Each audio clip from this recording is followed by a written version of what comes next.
ಈಗ ಫಸ್ಟ್ ಏನೋ article ಬರೆದ್ರಿ sir, article ಕನ್ನಡದ ಹೃತಿಕ್ ರೋಷನ್ ಅಂತೇಳಿ ನೀವೇ ಮೊದಲ ಬಾರಿಗೆ ಆರ್ಟಿಕಲ್ ಬರೆದ್ರಿ. ಆರ್ಟಿಕಲ್ ಬರೆದ್ಮೇಲೆ ಏನಾಯ್ತು ಸರ್ ಅವ್ರಿಗೆ? ಭಾಳ ಖುಷಿ ಪಟ್ಟ ಮೇಲೆ ನನ್ನ ಪಾಪ ಅವನು ಒಂಥರ ಗಾಡ್ ಫಾದರ್ ಥರ ನೋಡ್ತಾ ಇದ್ದ. ದಿನ ಬರ್ತಿದ್ದ, ಆಗ ಅವ್ನಿಗೆ ಏನಾದ್ರು ಒಂದು ಐಡಿಯಾ ಕೊಡಬೇಕಲ್ಲ, ಹಾಗಾಗಿ ಏನು ಮಾಡ್ತಾ ಇದ್ದೆ, ಅವಾಗ ಉದಯ ಟಿ ವಿನಲ್ಲಿ ಅಂಬಿಕಾ ಸೀರಿಯಲ್ ನಡೀತಾ ಇತ್ತು.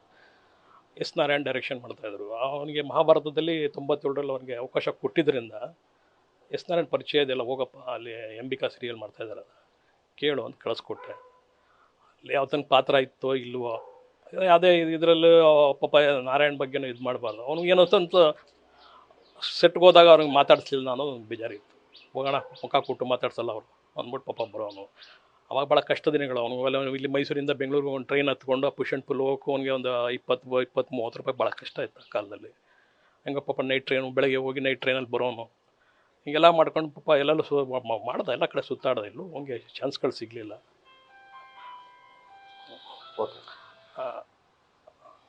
ಅದಾದಮೇಲೆ ಆತನಿಗೆ ಸಂದೇಶ್ ನಾಗರಾಜ್ ಅವರು ಮೌನರಾಗ ಅಂಥೇಳಿ ಒಂದು ಚಿತ್ರ ಮಾಡ್ತಾಯಿದ್ರು. ಅಂಬರೀಷೇ ಅದಕ್ಕೆ ಹೀರೋ ಆಗಿದ್ದರು. ಅಲ್ಲೂ ಚಾನ್ಸ್ ಕೇಳೋಕೆ ಹೋಗು ಅಂತ ಹೇಳಿದ್ದೆ. ಅಲ್ಲೂ ಅವರು ಅವನಿಗೆ ಇಲ್ಲ ಅಂತ ಕಳಿಸ್ಬಿಟ್ಟಿದ್ರು. ಅವನಿಗೆ ಒಂದು ಸ್ವಲ್ಪ ಅವಮಾನ ಆಗಿತ್ತು ಬೆಲ್ಲ.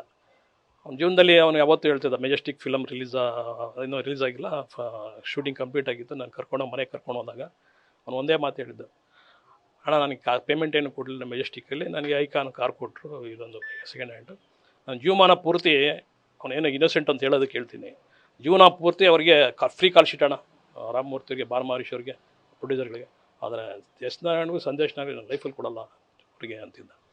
ಹಾಗೆ ಸಂದೇಶ್ ನಾಗರಾಜ್ಗೆ ಅಂಬರೀಷ್ ಕಡೆಯಿಂದ ಒಂದು ಕೊಟ್ಟ, ಆದರೆ ಎಸ್ ನಾರಾಯಣ್ ಯಾವತ್ತೂ ಕೊಡಲೇ ಇಲ್ಲ ಅವನು.